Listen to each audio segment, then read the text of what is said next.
किसान साथियों को मेरा नमस्कार। मैं डॉक्टर कृष्ण यादव, न्यू अमर किसान सेवा केंद्र। आज आपके बीच कृषि दर्शन न्यूज़ के माध्यम से हरविलास भाई की हेल्प से आप सभी के बीच आज हम दोबारा हाजिर हैं। बिजाई से पहले हमें बेसल डोज के अंदर खुराक क्या क्या हमारे को डालनी चाहिए ताकि कपास हमारे को बेहतर उत्पादन दे सके। साथियों, अधिक जानकारी के लिए आप हमारे एग्री क्लिनिक न्यू अमर किसान सेवा केंद्र नारनौल रोड महेंद्रगढ़ पर भी आप संपर्क कर सकते हैं। तो बेसल डोज के अंदर आपको सबसे पहले तो ध्यान रखना है देसी खाद का।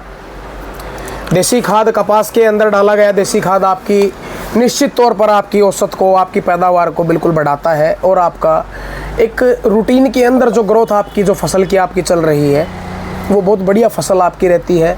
जलने की समस्या है आपकी, दूसरी आपकी पैदावार या टिंडे के साइज़ की जो समस्या है आपकी, देसी खाद डालने की वजह से आपकी अधिकतर ये समस्याएं आपकी बिल्कुल सॉल्व हो जाती हैं। तो इस मामले में सबसे पहले तो आप 8 से 10 ट्राली आप देसी खाद आप डालिएगा। 8 से 10 ट्राली देसी खाद आप डाल के उसके बाद 250 से 300 लीटर पानी एक टंकी में लेके या पीठ वाली टंकी से भी आप स्प्रे कर सकते हो।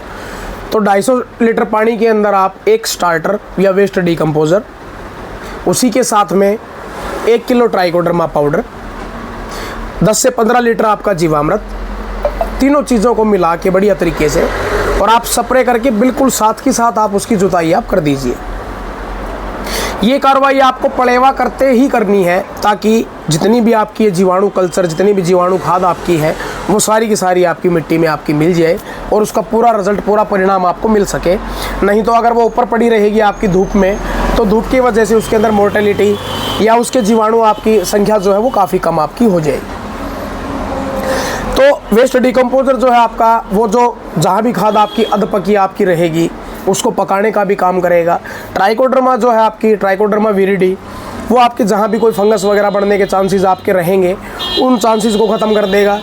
तीसरा आपका जो मैंने बताया कि आप जीवामृत जो आप इस्तेमाल करेंगे उसकी वजह से एक नए जन्मे हुए पौधे को खुराक उठाने में भी आपको मदद मिलेगी और पौधे की एक अच्छी ग्रोथ, एक शुरू से ही एक लगातार एक अंतराल, मतलब बीच में गैप नहीं आएगा उसके अंदर, तो निरंतर ग्रोथ उसकी आपकी चलती रहेगी।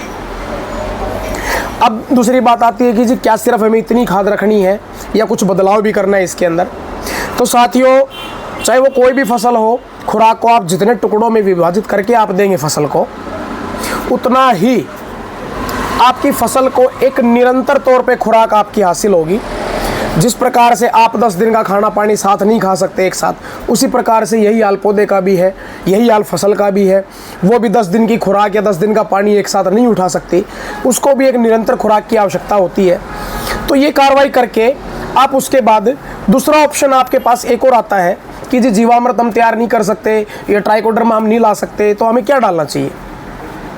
उस मामले में आपको 35 से 40 किलो DAP साथियों प्रति एकड़, 50 किलो फॉस्फो जिप्सम, जिप्सम आमतौर पे हम जिसको बोल देते हैं 90% प्योरिटी वाला। तीसरा है आपका माइक्रो फूड 10 किलो और 10 किलो आपका स्टेनोह्यूम या ह्यूमिक एसिड दानेदार। इन चारों चीज़ों को मिला के बराबर छिड़क के जुताई करके उसके बाद ही आप बिजाई कीजिए। मैं दोबारा एक बार खुराक रिपीट कर देता हूँ आपको।